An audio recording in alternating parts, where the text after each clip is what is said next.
kwa wenye wanauliza where did you start, ni kwa nyumba with one wig. Yeah, like what was the trigger? My big forehead. Yes. When I started Rakeeri, if you watch my videos, I did not start like that. My very first videos, I was just talking. Like, yeah. Akaniambia, imagine you're not going anywhere. Can you sit at that corner? Chukua ring lights. Wow. Ebu fanya video. One video it blew up to 3.8 million. Yeah. Kitu mingi nakosea watu ni kitu inaitwa confidence.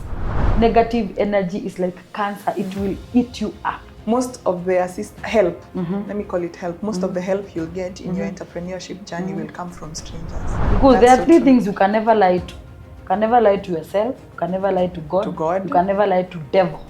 Mtu mmoja ako enough kuangushia page within 4 seconds. Biashara haitaki kierere. So sometimes unasikianga like hata sina nguvu ya kuamka. Hey, nitaamuka. Nitaamuka because I need the money.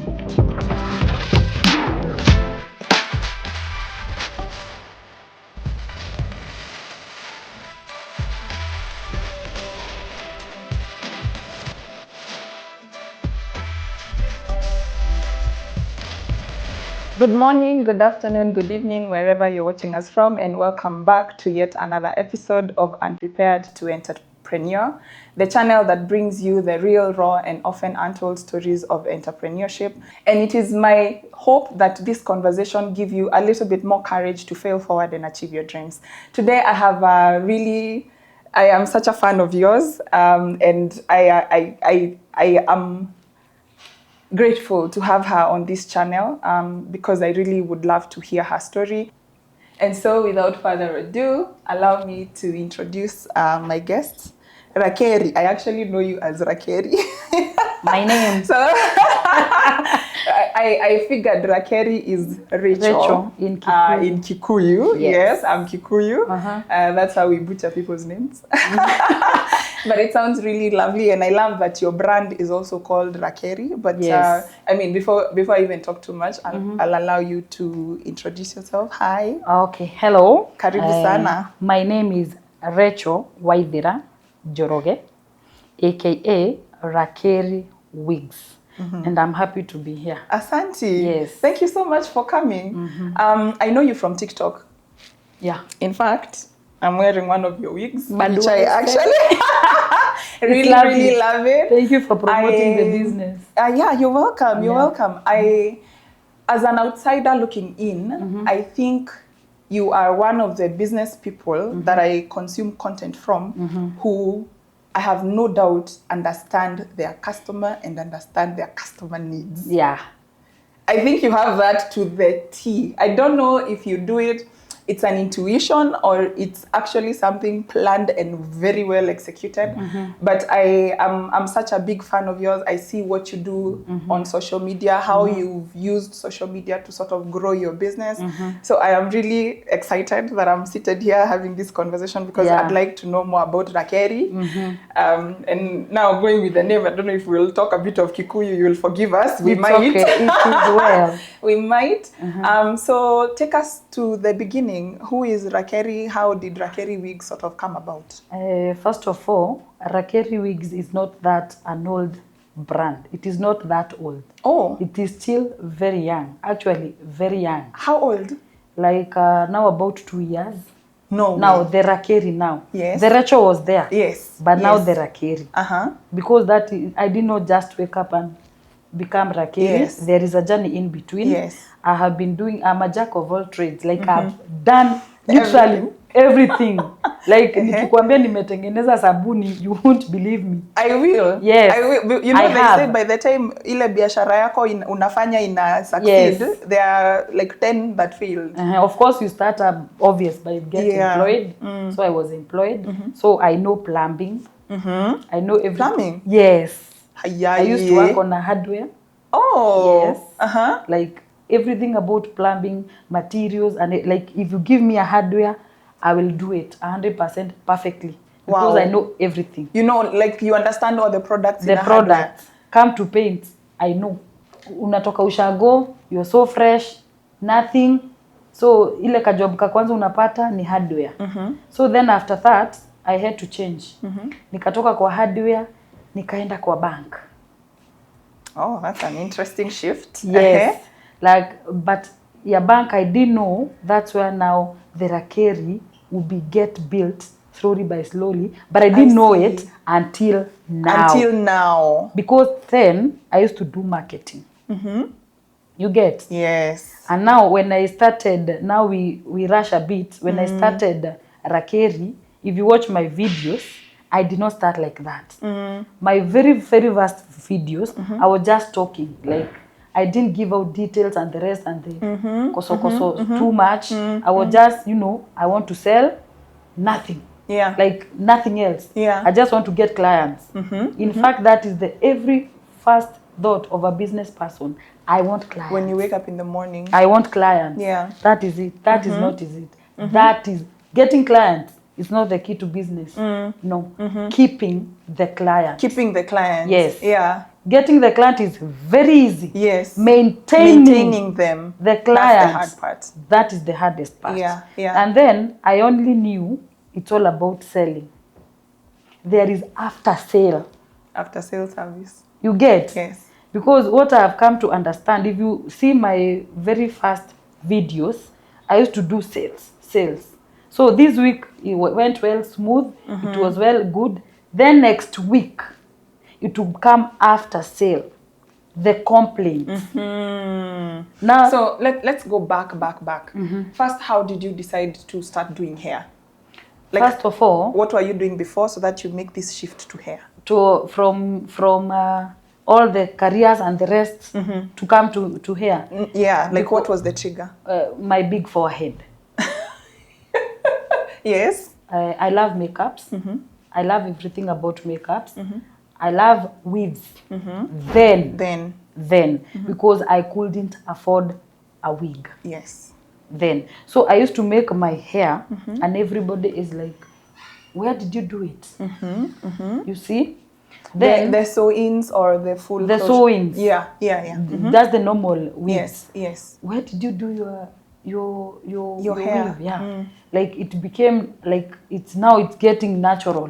When I make my hair, it's like the lady who used to do it for me, like she to a point she was doing it for free for me to get her clients. Oh, I see. You get? You became an influencer. Exactly. For her business because of how good it was. And then I was like, what if I start doing this? Were you doing any business before that? I was an actor then. Oh, I see. You see, I was an actor then. Wow, you've lived 9 lives, kabisa. Yes, I'm a cockroach that refuses to die. Okay. So I was an actor and I was like, can I just do this? So I started making them, like handmade. Like na buy weave, na itengeneza wig. And then I will end up selling it on my head. Like unakuja naona hiyo ni mzuri unatoa unanipea. Exactly. Hata ni mimi natengeneza, would you like it? Nakupatia. Unavaa kofia, unaachwa na big forehead au na big forehead. Mimi naenda kwenye naenda. And then the forehead became too much. The bully was too much. A big forehead. Those who follow my videos, they know that I have a very big forehead. Then I was like, can't I be serious for once? So I started buying one, now one wig. Then I start marketing it nikiwa kwa nyumba. The videos are there. Kwa wenye wanauliza where did you start? Ni kwa nyumba with one wig. Because I couldn't afford to buy two. So I buy just one wig, an expensive. I buy it 10K. I'll sell it at 12. Mnabageni, mnafikishana na customer kwenye mtafikishana. Then I go buy another one. And in between to take about 2 weeks or 3 weeks to sell one. 2 to 3 weeks? To sell one. How are you selling then? See, church, I love your wig. Yeah, I know where I can get it for you. Exactly. I see. You get my point? Okay. Yes. Until now it became, after now acting, then I got a curriculum name. Like, I was AKA Nduta. Now, like, I saw, now can I take advantage of this name? But how do I change it from Nduta to Rakeeri? How do I transition? Because now people know me as Nduta. Now I want to become a serious person. Because even when I tried to post, there were some jokes. People are not serious. People are now getting jokes from the TV and whatever I was doing then, other than getting serious with what I'm selling. And then now the biggest challenge was, I want to come to your shop. Where is your shop? I have nothing. You don't have a shop. I don't have a shop. But if I got a serious client, we could meet in town and take her to wherever I get my wigs. You see? So now it started getting serious. And now the number that I used to post, and that is the biggest mistake that people do, haikuwa na WhatsApp. You get? Umeingia online business, but you're not serious. You get? Yeah. Like uko na ile mentality, mimi sitaki kuandikiwa message na watu. I was so stupid. Na unataka wakupe pesa exactly. yao. Exactly. You see? So I was not serious. Then I'm like, kila mtu anaandika message. Are you not on WhatsApp? You're not on WhatsApp? No. And then I'm like, what am I thinking? What am I doing? And the moment I put my WhatsApp number, it blew up. No way. Yes. How long are we talking about between when you started posting and this 3 blow months. up? 3 months. 3 months. When now the point at which, where is your shop? Remember, I don't have money. I don't have a shop. So ile nye tunafaa kuulizana, where did the shop come from? No. Now the place where I used to get that one wig, so that I can go and sell. That lady is mwenye aliniambia, and by the way, you are serious. Can we do this? Oh, I see. So mwenye alikuwa nakuzia, yes. Is it like a wholesale shop that sells? It's a wholesale shop, and she said, you know what? You're not going anywhere. Yeah. You're sitting here. I've seen your work. She can see where you're headed. For now, she didn't even see anything because in the videos, after following Sikwa, you get, she's so passionate. Yeah. Akaniambia, imagine you're not going anywhere. Can you sit at that corner? Chukua ring lights. Wow. Ebu fanya video. One video, it blew up to 3.8 million. Was it the pineapple? Thank you. It blew up. Can you tell the audience what the pineapple is? The pineapple. The pineapple ni kenye nasemanga, please don't fudhura, you shake it and you wear it as you go. Nikakwenda kuweka pesa kwa simu ukiendanga. Like a very simple wig, and it blew up. Do you know something now that it all ties in that you're a marketer? Because how you're giving your products names, and these are names that your audience sort of identifies with. Like if my mother sees that video, she'll be like, I want that pineapple. Pineapple. You know why I came up with the names? Because so many calls, they came in, wako zile za nataka hiyo.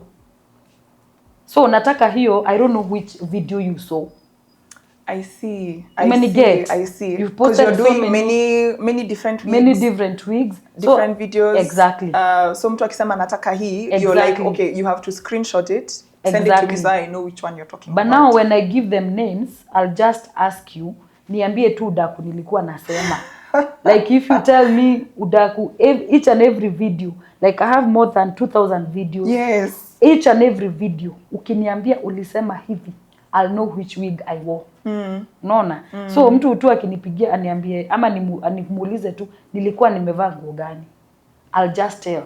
Because nilikuwa naona customer wengi amebambika tu, amechukua namba, and then it's a whole lot of process ya tena kumwambia sijui what. Now ni wig gani? So my wigs have names. Kuna Limo, kuna Baby Limo, kuna Semi Madisco. Yes. You know? Where the hell do you get these names? They just come out. But kuna, for example, kama hizi wigs expensive, I give them car names, depending that wigs needs high maintenance. Oh wow. Umeniget? Kama saa hii kuna Pro Box, kuna Limo, hiyo ni Limo. Of course, Limo jina tu inakusoundia expensive. So it's an expensive wig. I see. So ukikuja kununua Limo, uniulize because it's around 40k, then uniambie itashikana. So the way you buy Limo and take it to mechanic for service is the same way. Umeniget? Because hiyo ni kitu nimekuja kujua That has been my challenge all along. You have money, you can afford, but you cannot maintain it. Yes. That is the biggest So the problem. after sale, the cleaning, even me, I think it's just a bit of a headache. Exactly. I have some human hair wigs that I'm just like, when it comes to cleaning them, styling them, it's just a bit of a headache. Exactly. Yeah. Now, that is the problem with people. You purchase it was very smart, it was very good, but you don't know how to maintain it. And me, that's why the key point is not buying. Me, I want to deal with you after buying. Buying is not an issue. Yeah. After buying that is what I want to deal with you. To a point I even follow up. Yes. You get? Yes. Because for online, it's all about referrals. To a point you can come to the shop, you have the money, but I won't sell you. Until you sit down, I give you all the information, whether you like it or not. So for me, it is not just selling. Yeah. It is not just selling for the sake of selling, because that is what I used to do. You will sell, you will make sales, but on Monday up to Friday next week, you will do nothing other than complaints. On which you are the one to blame. Because I assumed that I know my clients know to do, how I'm supposed to care for my wigs. That was my biggest mistake. Assumption. Okay. Don't assume that clients know. You have to inform them, empower them. Inform, exactly. Empower them. So now you're given you're given a corner office. Actually, a desk at the corner, not even a corner office. Sorry, a desk at the corner. Yes. How does this evolve when you have the pineapple video that has gone viral? Yeah, it blew up like crazy, Like, let me just some of your videos have millions of views, which I find so. I am just like, this is. I think there was an untapped market, if you ask me, because most of the people who are selling wigs were selling very high-end wigs, right? Yeah. The 40K, 30K, kwenda juu. Ule mtu haezi afford, ako hapa 2,000, 3,500. I feel like that was largely unserved, if I may say so. Is that the case? To me, like it depends. By the way, there is a customer who can come to the shop. She wanted pineapple, but she will end up buying the 40K. Oh, really? Yes. You get? Yes. Depending with the kind of information I'll give her. You get? And then kuna like advice. Like me, I'll tell you, I'm a seller, I'll tell you for free, that wig doesn't look good on you. Point blank. Point blank. Whether you like it or not. Na hiyo nakuachianga tu. Imagine ukaifiti. Like for example, niambie mbona mtoto wa 19 years avae pixie? Why? True. You get? You don't need. Mi naambianga watu hizi wigs zinakaa manguo. Una get? Kuna nguo ya mtu mama wa 40 aizivaa. You get? Like kila mtu na style yake. Kila mtu na style yake. Unaona? So when I give you that info, now it's up to you. It's up to you. Whether you like it or not. Yeah. But after that, utaona, by then it makes sense. You're making a lot of sense. Get. But now, it reached a point, now nikaacha hiyo. I'll give you the info, nitakuacha hapo kwa kona, make your own decision. Because I want you to buy what I'm selling. I don't want you to buy what I'm giving you. Many get? Yes. Hata nasema, nowadays imefika to a point, like, I'll give you the collection, kaa pale kwa kona, jiangalie, jite meeting. Choose what you feel. Sasa. What makes you feel good. Because then after that, when I used to do that, then mtu atakam. You get? Hii wig. Babe alisema hapana. Yes. Now that's another problem with women. Oh my gosh. And I did another video when I said, like, if I like this dress and I feel that I look good on it, I don't care how much you don't like it. Yes. Mimi nikilike, as long as you feel good. Thank you. Yeah. Kitu mingi nakosea watu ni kitu inaitwa confidence. To a point, like when you see some women when they come, they can't even comfortably remove whatever they are wearing for them kupima wig. Hey, lakini anaogopa. Lakini Rakeeri, aki, let me be honest. A lot of us are very scared, or we find it, I don't know, I guess we lack confidence to show up online authentically. I can tell you that for a fact. It's not easy for And I know most. it. Tell me how. Unaendanga unachukua wig, I'm sure hata unaweza itoa hapa. Not even hata kutoa, hata si kutoa, mi utembea tao bila. Yes. With the wig cap and your with forehead the wig cap shining. people too, just like that. Unavaa, unatoa, unasema hii forehead wachana nayo. Me, I cannot, I have to breathe. Is that, do you think that's why people connect with you? Because I feel like that is why. If you're authentic online, people can tell. What I've seen online, like if you want to make it, just be yourself. Don't fake it. Because at first when I started, kuna watu walikuwa wana catch my feelings. Because the way I talk, utafikiria kama niko na ubaya na wewe. You get? But that is just my character. Yeah. Mimi niko tu mtu mpole, sina maneno. I just nataka get hiyo info. Umeni get? To a point hata kuna mwenye alisema naweza chapa clients. Oh, but I can't. But I can't. But tukipatana na wewe na wig umeweka vibaya na lesi naonekana, mimi nitakushautia. I'll shout for you. But I guess tena nikaona people want to know these things. Umeona? So can't I just tell them? Did you have like a strategy, online strategy? Because now you have the desk at the corner. You have the video that has blown up.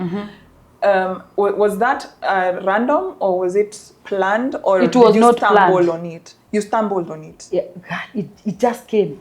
Like how can I say?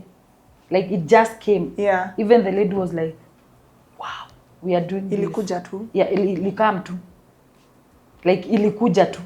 Naona? So and I'm like, okay. So the next thing, like zinaendanga tu zikikuja. The next thing now, you know, like you need now to be smart. You're selling wigs. So looks ni muhimu. Many get. Lazima uonyeshe huyu mtu unafaa kukua hivi when you're going to this, when you're wearing this, hivyo. Of which hata umeona, like I market even clothes and everything. Yes. Unaona? Unakaa tu hivi. Mtu asikusumbue na kanguo kako kamtushi, kapige pasi, piga luku. Unaona, kama wewe si mtu wa makeup, paka lips nini? Ka gloss kachwani ukisonganga, ukiendanga. Just look good. Unaona, be yourself, love yourself. Be confident. Be confident. Hakuna mtu akukwambia you have a long chin, sijui you have a long ears, sijui you have a big forehead. Unaona, like kwanza nowadays men ndo wamejaa. Ndo wanakuambia mtu you have a very big forehead. I love it. Sasa hiyo ndo inakosea watu. Just mtu ako kwa biashara, mtu tu umekuja tu amekwambia tu kikitu. Tekata mimi naweza post video usikie tu mtu anakuuliza baby shower ni lini?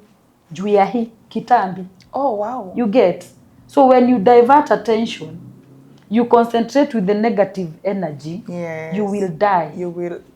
Yes, you can't, you're not bred, you can't make everybody happy. Huwezi furahisha kila mtu. Unaona? So, and then there is this point I reached, nilikuwa na reply to negative comments.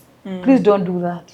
Please just do not. Ignore, move on ignore. With your day. Negative energy is like cancer. It will eat you up. That's true. It will eat you up. That is so true. Na wako wengi sana, like online haters, negative injection is very high.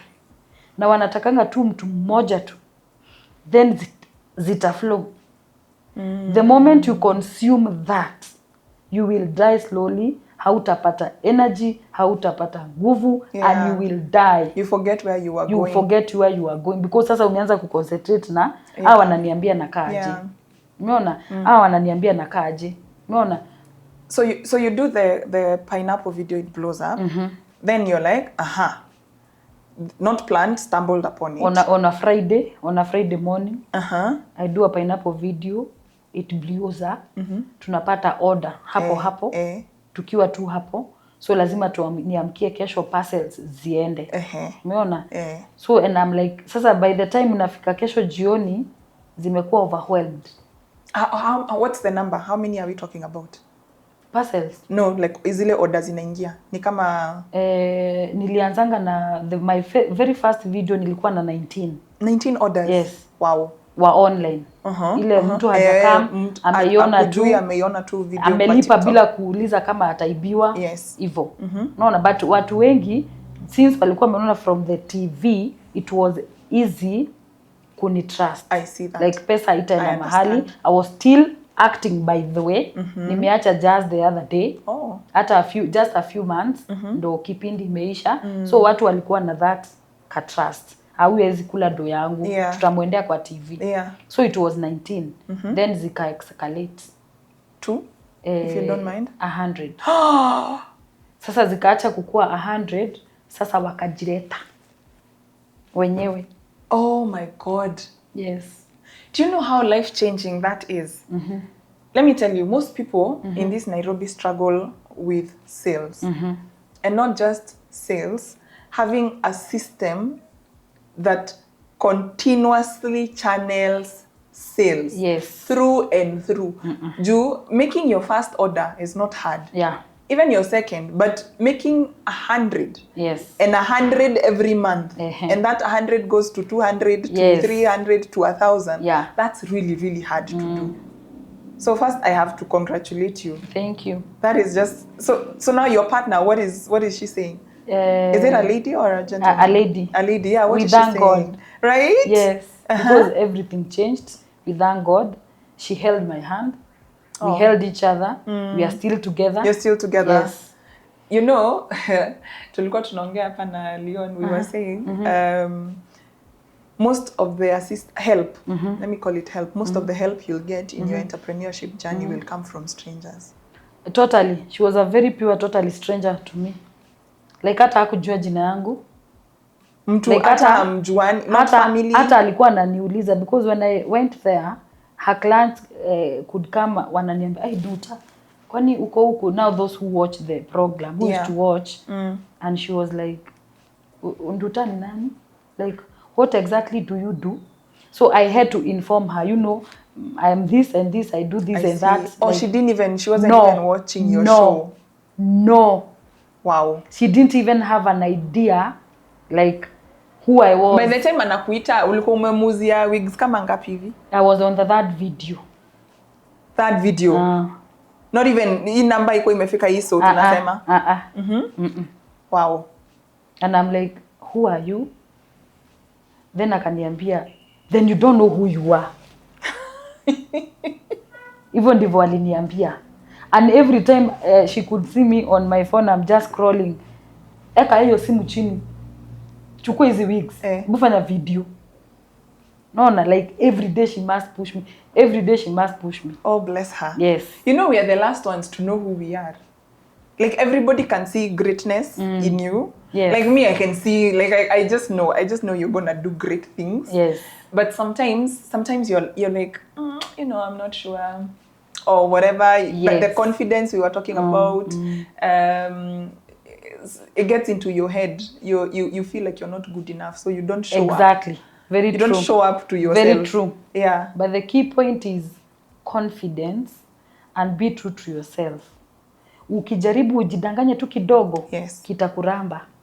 Kitakuramba. Because there are three things you can never lie to. You can never lie to yourself, you can never lie to God, you can never lie to devil. To the you can never. That is true.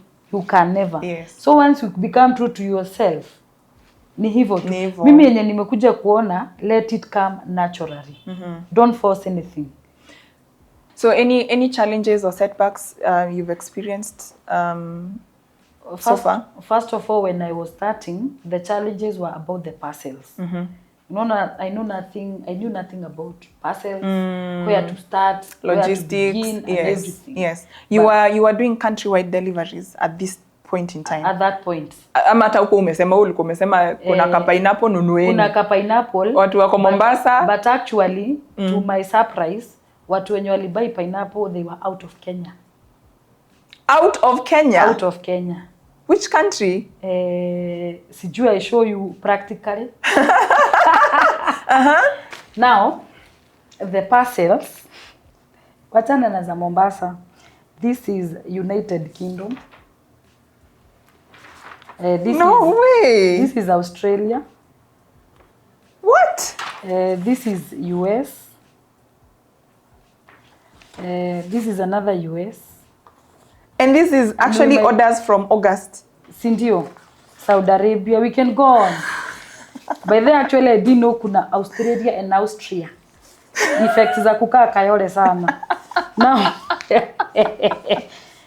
so oh my God. When you talk about God, like hakuna mahali hata sijui hii nayo ni Dubai. Like we can go on and on and on and on. I am so impressed. Yes. Okay. Wow. So now you had to get like logistics. You have to get DHL. Yeah, I had to get someone to take to DHL. Mimi nilikuwa nadhani ile shida ulikuwa nayo ni ya kupeleka mzigo Kisii. Actually, sorry, can I tell you something? Watu wa within metropolitan au ndo wanakuanga na so much trust issues. Umeona? Odero hizi sides zenye ziko karibu na tao like ule tu mtu angekaa mtao kwa shop but hana time. Huyo ndio ako na trust issues. Huyo ako na trust issues. Mtu ako Kisumu ametulia tu. Amelipa wigi ya 30k ametulia. Umtumie. Hata hana maneno, hata hakuitishi receipts, hata anakupigia after 2 days ulituma.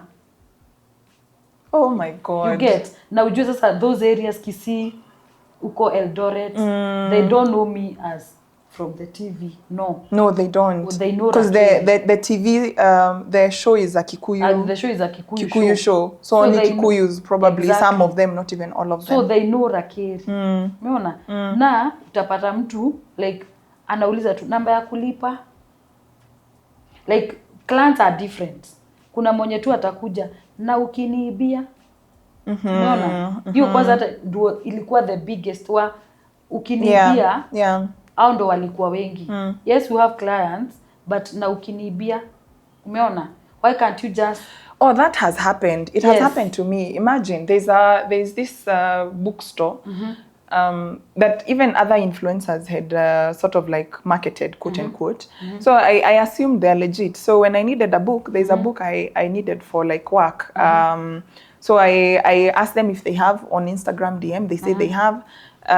They say, let me check. They check. They do have it. Then they tell me it's this much. I make the payment. They block me. So that is, unfortunately, hao ndio wanaharibu biashara za wale watu wako. Exactly. Wako serious na kazi yao. Yeah. Sasa tukuje pa hapa, wigi imefika na sitaki. Returns. Exactly.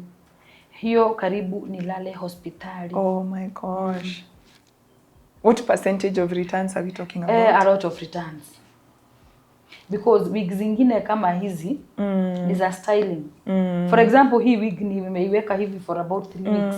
Hata sijaitengeneza actually. Nimevaa tu na mbio nikikuja. Unaona? So they are styling. I actually need help. I'll come to you. Please, you're welcome. Yeah. So hizi wigs ni za styling. You get. Now, hii makosa, I don't blame the clients. Because remember then again, I used to assume they know. And they do not. So by the time una-explainia huyu mtu, already ako furious.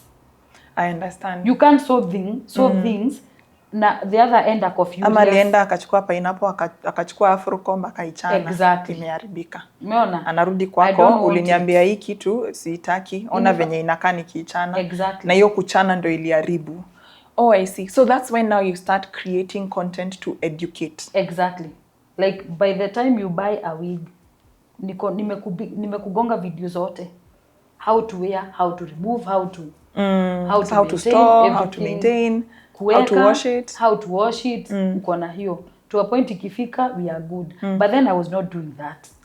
Then I wanted clients. Ulikuwa unauza order zikuje. Order zinakuja. Yes. Kiliniramba. But now you know the interesting thing is and this is why I always say failure is a stepping stone. When you fail, don't si ufunge duka sasa uende nyumbani. Exactly. No. Look at the lesson and then apply to it. Apply it in your business. Exactly. And you will see something shift.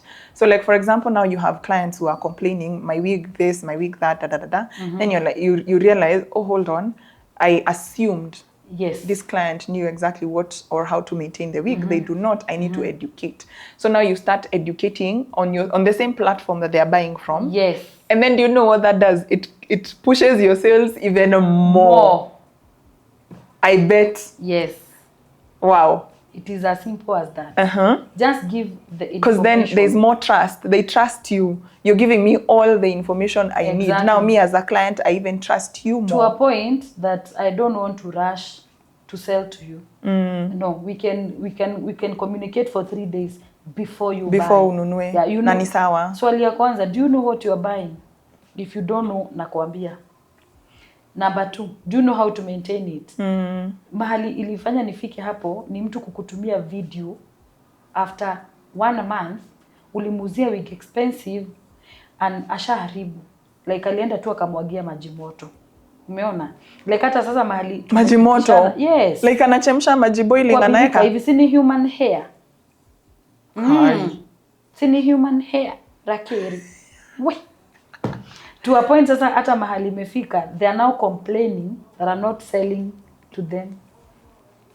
Like kuna mtu atakuwa ametoka all the way from Murang'a na stamuzia.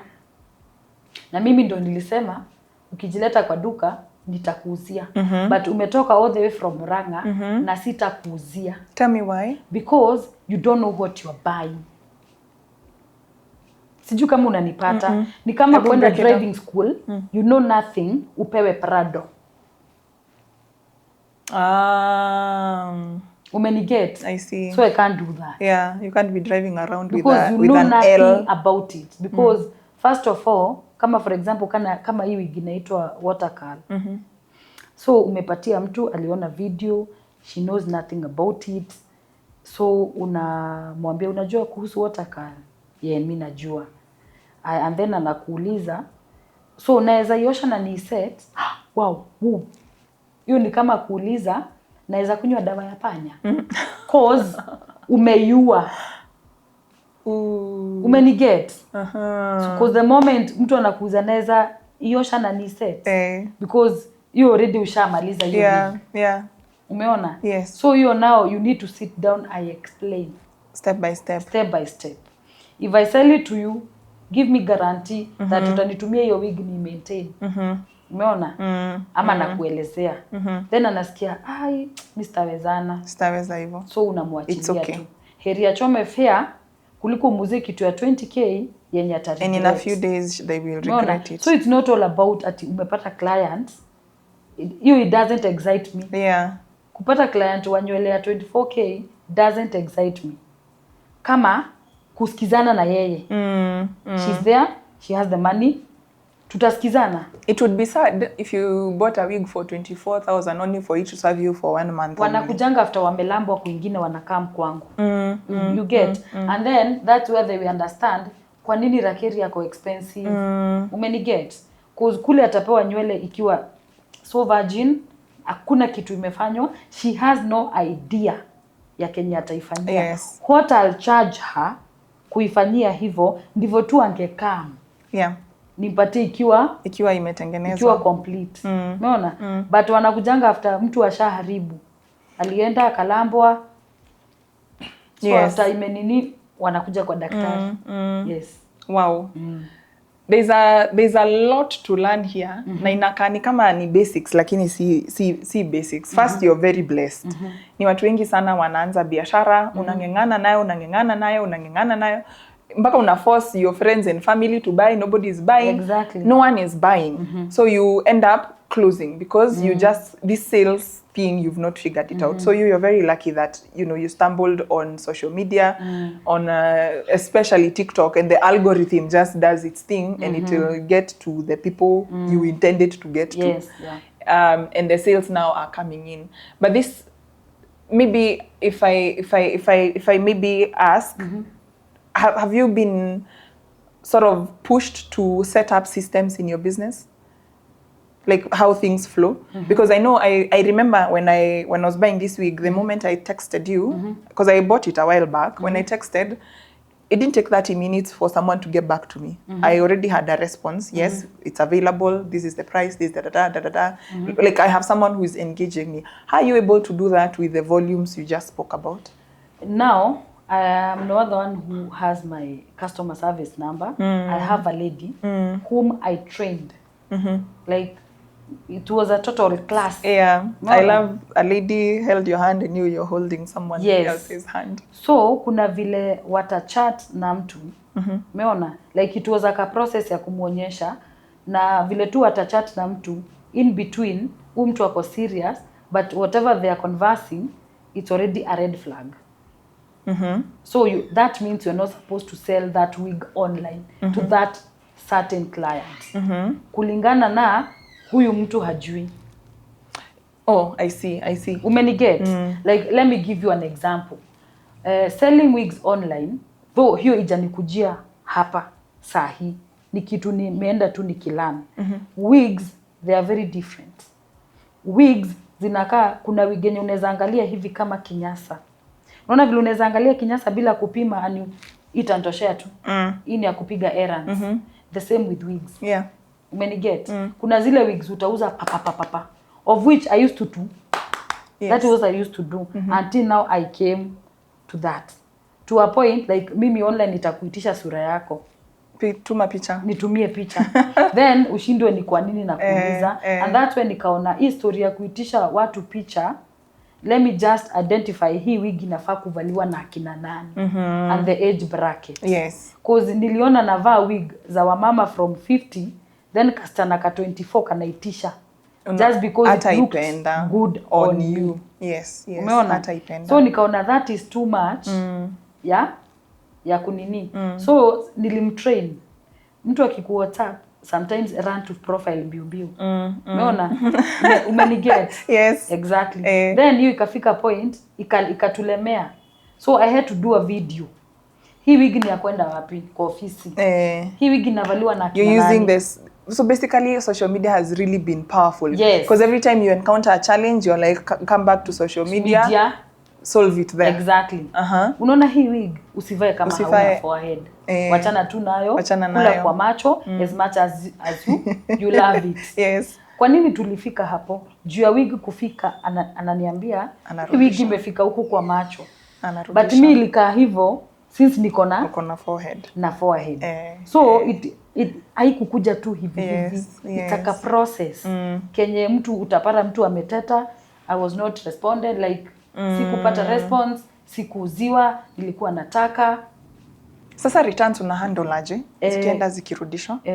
Inalingana. Mimi kama haujauza wig yangu, umeona, it is one person against wengi. Mtu mmoja ako enough kukuangushia page within 4 seconds.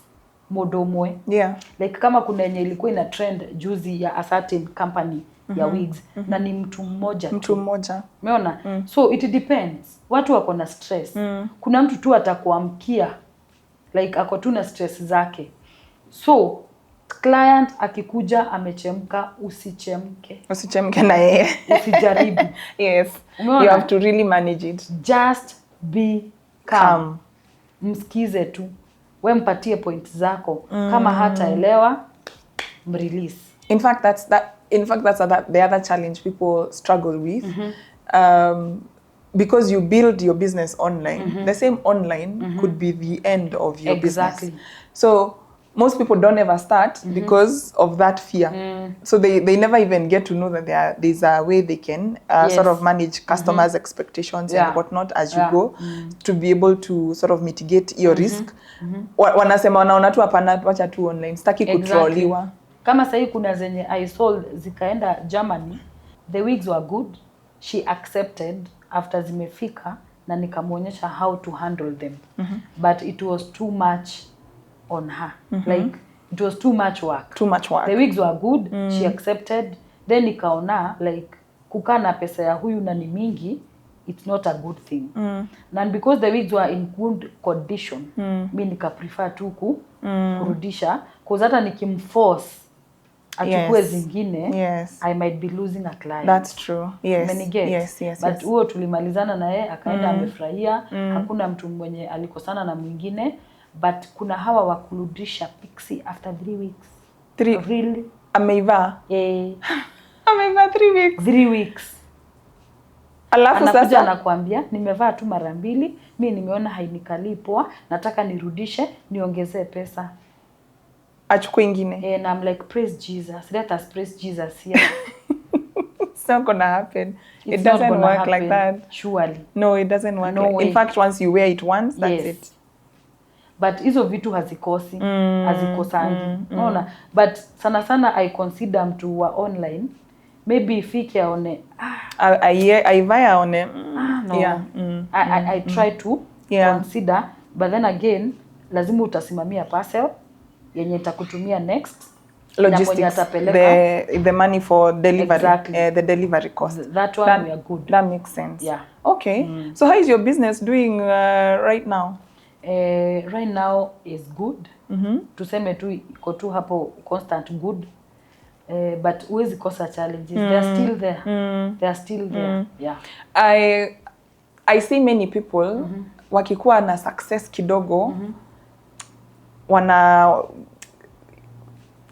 for lack of a better word, there's who you aspire to be. You know, tunaonanga hapa online wale watu wanaendesha gari kubwa nini. So nikiona nikimake it nataka kukua pale. I can see you've maintained. If not, if are you still working from the corner desk? Yes. Tell me why you've not thought to upgrade, because many of us get lost between. First of all, biashara haitaki kierere. Unaona biashara haitaki kierere. Trust you me, right now I'm in a position ya kwenda China, but I can't. Umeona itaki kierere because I'm telling you I'm still learning. And if you are not ready to learn, then you will get lost. You'll get lost. I'll tell you for free right now, my next move ni ku engage to an online business class, me kama Rakeeri. Like nataka kusoma. That makes a lot of sense. Understand online even more. Exactly. Better. Before you rush, because rushing utakuwa unauma ugali kubwa. So nimeona watu wengi waki Chukua loan, unafanya sijui nini. Duka kubwa. Alafu kuna hii kitu wanaita aesthetics. Wanakuja na aesthetics. Me, I see you very humble in your duka at that corner. That's where you do the videos. That's where you've done them. And I know for sure, I know when I look at your account, I know this lady is successful. But you maintain it there. And most people will look at it and think, so smart. But it's, for me, I'm like, that's the smartest thing. To a point like mimi mtu ananijua, like mtu atakaa mtu kwa shop aniambie uko serious au niuzi, namwambia ndio hii na sita kuuzia.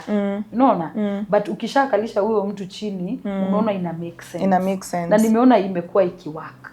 So for me, before I think of moving from River Road to Kilimani, I have to think twice. Why would you even be coming to Kilimani? You get? Uroka Kilimani gwekata. No, reaguthiaga na you know. No. Can I tell you the people that have served there and they have big names. Big money. Big names. But they come to that small shop. Umeona? Because it's all about quality. It's about quality of the product and of the service. Exactly. If you're consistently offering quality product, quality service, it doesn't matter where you are. And I have seen people rush. I have seen them with my own eyes. Wanakimbia wanafika 10th floor wanaanguka chini. So itaki mbio. Usi nini like doka heberie. You will faint. Pole. It's so true. So I love to see that consistency. I love to see also sometimes the business is successful. Not for you now to spend the money. Exactly. Sasa uende uchote uende Mauritius. Exactly. Because that's not your money. Do you differentiate between the two? Your money and Rakeeri Wigs money? Yes. When did you start doing that? After nimeona. Tell us what happened. Kana ingia vizuri. What happened? So nikaona I have to like I pay myself. Naona like as the like brand, a salary. Yes, I pay myself. Umeona? Like kitambo I didn't have discipline. Umeona? Nitakwambia saa hii nitapita kitu nitaiona nitakula kwa macho, I'll not buy it. Umeona? Because I have goals. Kuna priorities. If things are not my priority, if they're not on your list, then you know. Priority ni ukue health insurance imelipwa. Insurance ya mtoto education imelipwa. Those are the priorities. Si kwenda Dubai. Many get. Yes. As for me, priorities are the key. Hizo zingine zitakuja baadaye. As for me, with my little salary that I give myself, mi nikijitreat ni hivyo. Like mtu ananizanga, what do you love doing? I love doing me. Me tomorrow, me evening, me everything. Me every day. Yes. Hivyo tu. That makes like a lot of loving sense. myself is enough already. I don't have to go to Dubai, which I can, to show me I love me. No, I love me in my small house. In your small house. Yes. Yeah, so when I observe people, there's a lot of pressure to show off success, Sister to be seen, and sister say it again. No. There's a lot of pressure. Hi. Pressure social media, it can kill you. Right? Yes. And that is not real life. It's not real. It's not real life. I have seen people fake life well. And I will tell you, faking is already expensive. Just be yourself. It's deducting from you. Si ndio? Ambia watu naishi Stilando. So unapata naanza biashara na nangoja nitengeneze 10k ya kwanza ili niende nitishe. Nikitengeneza 1 million, I am already buying a car for 3 million. Bas. Because I expect I'll be making 1 million consistently and I can pay the loan. Yes. And then you realize making your first million is quite easy. Yeah. Making 1 million consistently, that's the hardest job. Yes. To do. To actually actualize, it's very hard. So unapata sasa uko na gari ya 3 million, you're always, it's like a wheel that doesn't stop. And that's where now the priorities comes in. Because if your priority is wrong. Take a loan, drive TX, then that will be you. Like priorities are different. Yes. Many get. Yeah. If where zako ni happy priorities then. But nimeona watu wengi ni kama tu like adult people wana behave kama high school. Like ni kama mnakimbizana na mtu. Kuna competition. Like hata kuna mtu tu ako mahali imaginary ako in a competition to someone. With you, Rakeeri. Umeona? And you have no idea. I have no idea. In fact, when wewe ko, yes. But they are competing with my humble life. Pressure, a lot of pressure, yeah. But I guess ni pia ya Kenya nimepitia as life. Mimi, I've gone through challenges here and there. I know you follow. Yes, I do. So, for me, like Kenya nimepitia and the challenges and the rest, zimenifunza too that humbleness is the key. Umeniget? Sijinyimi. Do you know, and this is a fact, mtu ameanza biashara from scratch. Scratch meaning like the way you did Rakeeri Wigs from your house. You sold 1, 2, 3 like that. Pole. Yeah. You know the graph is not linear. You didn't just move here and be short here. Inaendanga hivi. Yes. And through that whole process lazima ukue humbled. Lazima. Hawezi ukipata mtu ako na pesa mingi na hana humility, ujue huyo either aliu. Can you imagine that utaambia mtu that hiyo time tukienda shoots, I used to wake up at 4. Unaona? 5 inakupata uko Kikuyu ushafika na katoto ka 2 months. 2 months. Yes. Wow. So, ija mtu. It doesn't just come. Because you're acting, like the production, I will tell you pia imeni boost. Because hiyo ndio ilinipea followers kidogo. Yes. Then Rakeeri came in. To start with. Yeah. To start with. Yeah. So it's a journey. Personally, actually, I didn't know you from you the didn't show. Know. I knew you just from TikTok. From exactly. The Wigs.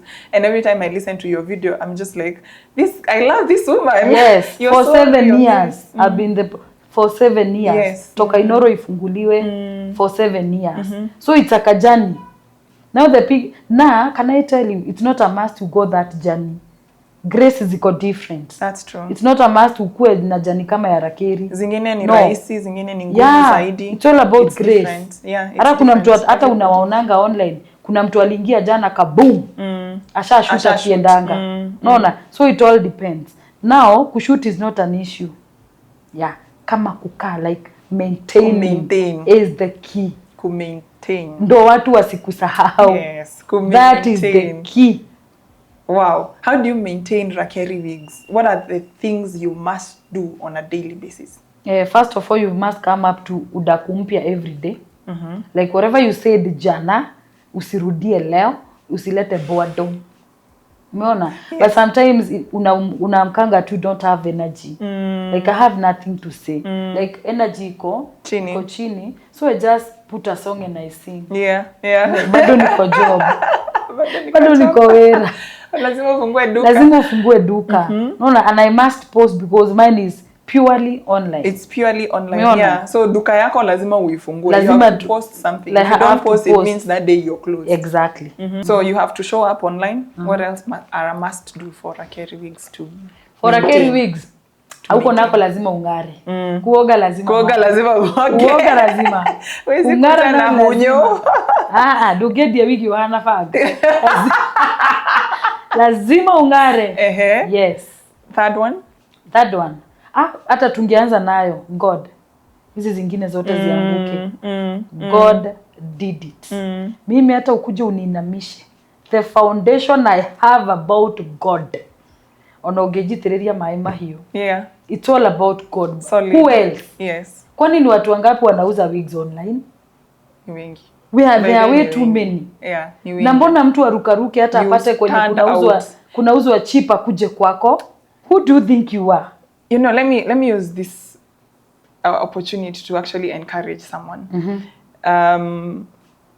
You don't have what we call grand, or rather what we see on social media as grand, you know, because many people are really going for optics.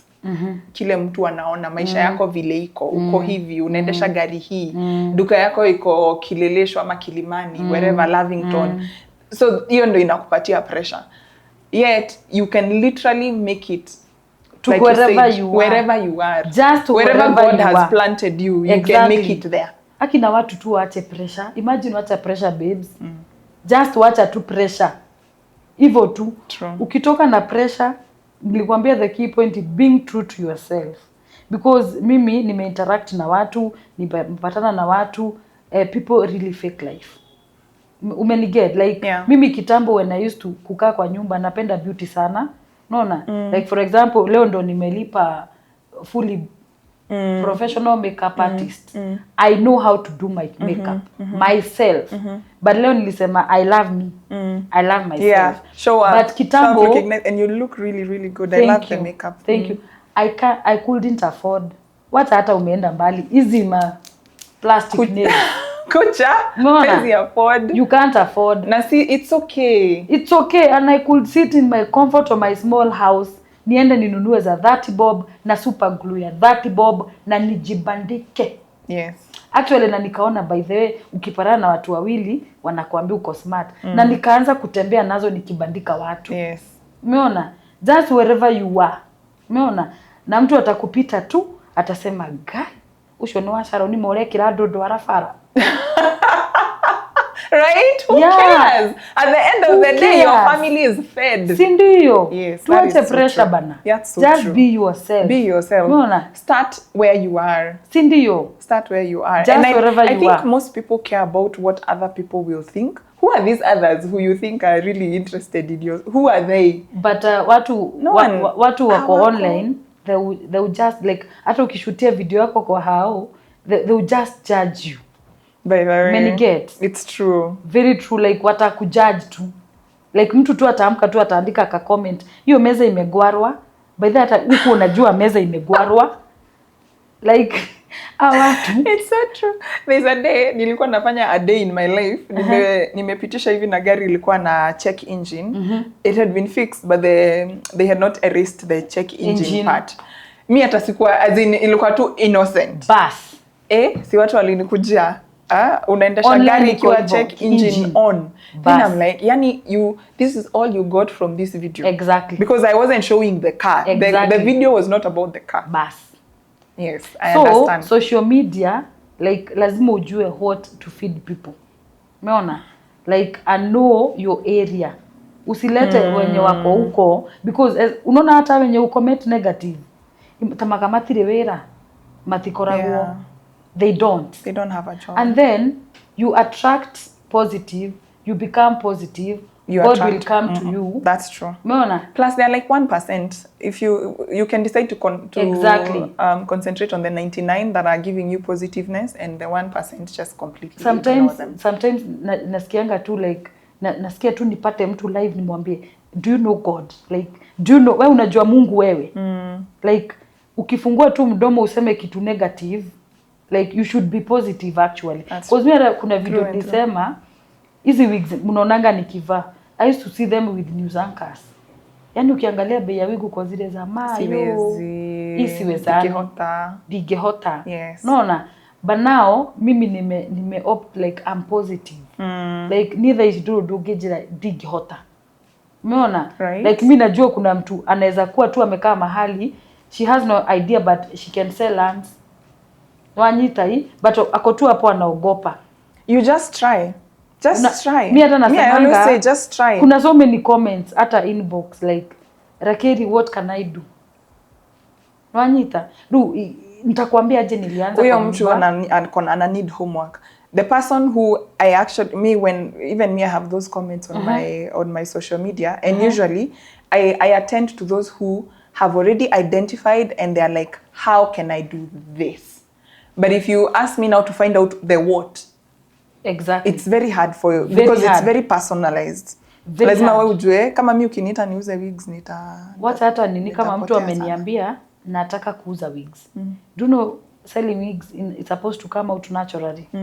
Unaona? Like it might look simple. Actually hakuna biashara ngumu na mtu asikufanye uogope akwambie biashara ni ngumu. No, we learn. You can learn. Hakuna mtu alianza akijua. You can learn. Yes. You can learn. So what are you supposed to do? Like mtu anakuambia I want to sell wigs. So swali ya kwanza namuuliza, do you have a shop? Do you want to do it online? Do you want to do walk-ins? No, because for me you have to be clear how. You have to be clear how. Like because the question comes how much? How much? Yes. Nafaa ndo nianze biashara. For me to answer you how much, you need a shop. If it is not online, you need the baruas and everything. Yes, the you licenses. Need the kujenga and everything. Yes. You need the stock. So mimi yako sijui ni gani. Then ukienda kwa page ya huyu mtu, not a single video. Post or video about the thing she's saying she wants to do. Exactly. Not a single wig on her head. Exactly. Explaining anything. Like sometimes I feel like people don't know how powerful online is. Yeah? Like ukienda tu biashara zingine tao. You see, most of the times unaona it is for Rakeeri. Rakeeri is the one with the source. Yet social media is social media for everybody. Social media. But most people looking at you, they will like this is you just know how to do it. But you don't even you ukianza si umetuambia ulifanya video kadhaa. Yes. Alafu moja ikashika. Hiyo moja imeshika. That's the confirmation that God gave you that this thing can work. Apply pressure. Yeah. Umeona? So if you never started, you'd never have discovered this. And Rakeeri wigs would never have been born. Ingekuwa imezaliwa. So online is very powerful. Mimi naonanga tu kwanza watu wanauza manguo. If you're there and you're listening to me, can you stop scrolling to your phone? Can you post? Leo ipate 14 likes. When you get 14 likes, you only need that one person. Then that one person, in fact, kuna hawa forward, sharing. Can you just post? You just don't know who will land on that video. Please. Hata ukuwe na 14 followers, post. Hata ukuwe na 9 followers, post. Preach. It is all about posting. Yes. Hata kama haujui kuongea, post. Eka wimbo, post. Kuna mtu tu wako kwanza hao wenye wako na physical shop. You people, mimi sijui nikuje na viboko. Nyinyi mnahitaji viboko because how can you have na wengi by the can I tell you something? It's okay umeajiriwa. Just post. Hata kama ni kuajiriwa umeajiriwa. Just do it. Inaitangwa aje kizungu inapotea kidogo. Itagwa atia na kwenda like unaitaka like you really want it. Si ati ni juu umeajiriwa. You really yes. Show up on the job like it you're like the owner. Yes. Umeona? Just post it. You just don't have an idea who will land on that. 100%. Yes. And I think that's probably the best advice that could ever come from Rakeeri Wigs. Kabisa. Yeah. Because me, I used to do ujinga zangu za comedy and the rest. Then nikaona comedy Kenya kidogo kitakuramba, especially if you don't have a big name. Umeona? Of which kuna inaweza lipa juu ya influencing and the rest. But by the time ufike hapo utakuwa umeisha mate. Umeona? So nikaona can't I just combine comedy the two. Yes. And the wigs. And the wigs. And then ijipe. Yeah, actually you're very comical. No. Very comical, yeah. Kabisa na imejipa. Imejipa. Imejipa sana. Yeah. Thank you so much. I don't know, where can people find your wigs? First of all is all social media platforms, Instagram, TikTok, Facebook, everywhere is Rakeeri Wigs. Everywhere. Then watu wakuuliza location on every social media platform. Nimepost the very first video pinned inakuanga ya location. Unaona? You work very hard, Rakeeri. Yaani nakuona hapo kwa street ya Nairobi. Unakuja hapo, unafika hapo, una hapa right, na prawn yangu. Na prawn yangu very serious. Nikitaka niwakujie kwa nyumba, I will. Lazima tujitume. Yes, lazima tujitume. Before I finish kuna mtu ananiulizanga like sometimes ukifika energy like unasikia tu energy. Like imeisha kabisa. Like nini huwa inakupush? Sometimes I just stay there. You just or like there. A day. I just watch Netflix, whatever. Then the next day, bills have to be paid. I have to show up for my customers. There are customers I promised yesterday something. I have to deliver. So you wipe your tears and you get to work. It can't even stay more than for me, I'll tell you that nimefanya 10 fundraising 10 years consecutively. Oh, wow. So that's why I hustle hard like a crazy woman for my baby. Like, ushaiomba watu pesa ukachoka? Actually, yes. That story. Yes. It is that serious. Your daughter. Yeah. Tell me about her. Yeah. Because I feel like we share something there. There? Yes. So, katoto kangu kalizaliwa kakiwa, nilinotice kako na shida kakiwa 9 months. Nona? And then I thought it's just like a small thing. 9 months up to now, she's turning 15, shida bado haijaisha. Shida gani? Yeah, kanakuwa na kitu inaitwa osteodysplasia. It's a deformity that grows. Like, the more mtoto ana grow, it recurs.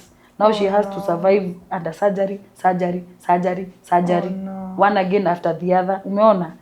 So, kama haujaifanya harambee ya kuomba watu pesa, especially ya hospitali, you might not understand what I'm saying, but it is tiresome. It is very tiresome. Umeona? So sometimes unasikianga like hata sina nguvu ya kuamka. Hey, nitaamuka. Nitaamuka because I need the money. Because pesa yako ni poa. Because wale watu wanakuanga na kuomba. Yes. Kuomba is hectic. Na utachokesha watu. I've heard you say that on your platform. Yeah. Kuomba is umefanya hectic. Harambe, but I really tried to find the story, but I couldn't find it, but I'm glad we're having this conversation. So she has to have surgery as right now alifanywa ya 10. Right now next year anaenda ya 11. Oh my goodness. The reason huwa nazicount it because kuna siku nitasema imeisha. Ni hivyo. Amen. Umeona? Like imeisha. Yeah. So na being in hospital for about 10 years, that's when now the humbleness comes. Many get. Yes. Because I've seen people suffer. You've seen it all. Because na huku outside the normal world, unataka ukule, ukae poa. For me it's different. Yeah. Totally different. Because niko na another eye somewhere. I know there is kuna world ingine yenye si normal. Yes. Many get. Yes. Yeah. And people don't know that. No. That's why sometimes people can see as if you're stupid and you're not. But me deep down, I know what I'm doing. Many get.